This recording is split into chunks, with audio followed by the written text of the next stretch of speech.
Good evening, viewers. I'm 21st Century Cat. And I'm Mr. Funny. Cheers.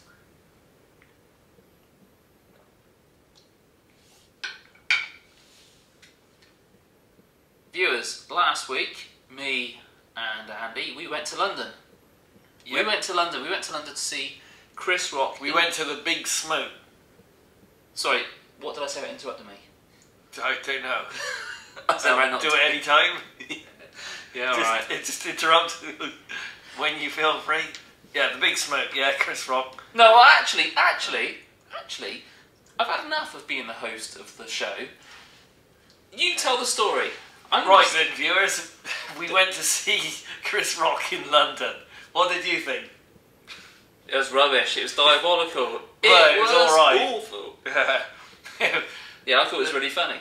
Did you? Yeah. Why? Because he was funny. What kind of comedy did he do? I'm not used to you asking me questions like this. I should tell you, he did observational comedy. I Would you agree with that?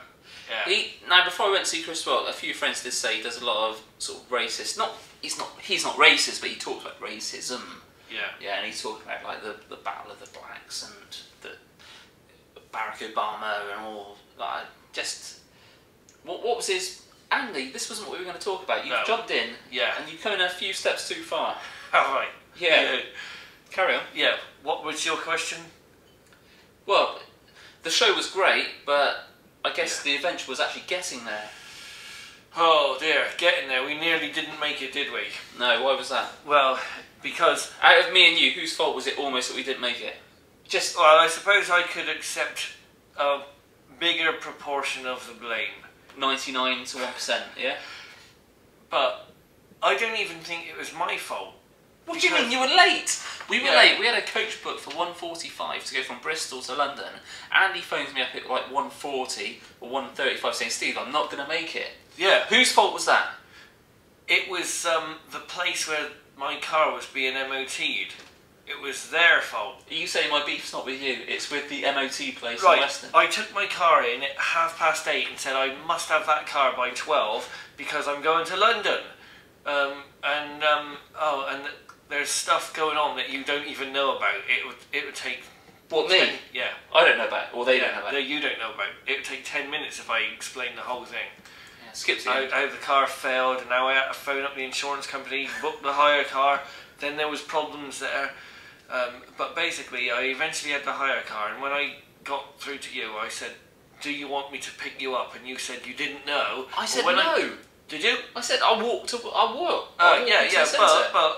I thought I got to Bristol in plenty of time, and I thought, I'll go and pick you up in case you're halfway there. I thought I was going to pick you up, and on the way, I'd never seen traffic like it. On the way to your house, all the traffic coming in the opposite direction, it was solid.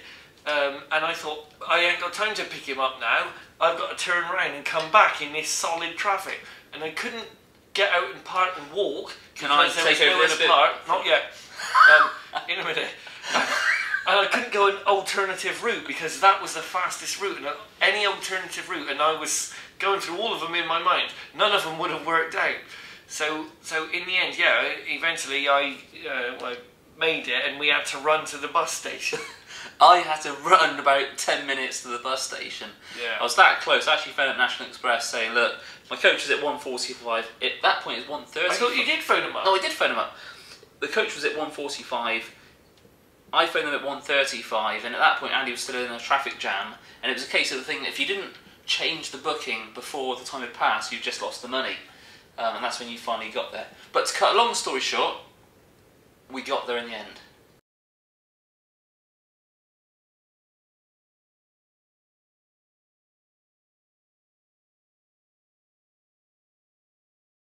Yes. Yeah. And we had a bit of exercise as well, so it was a bonus.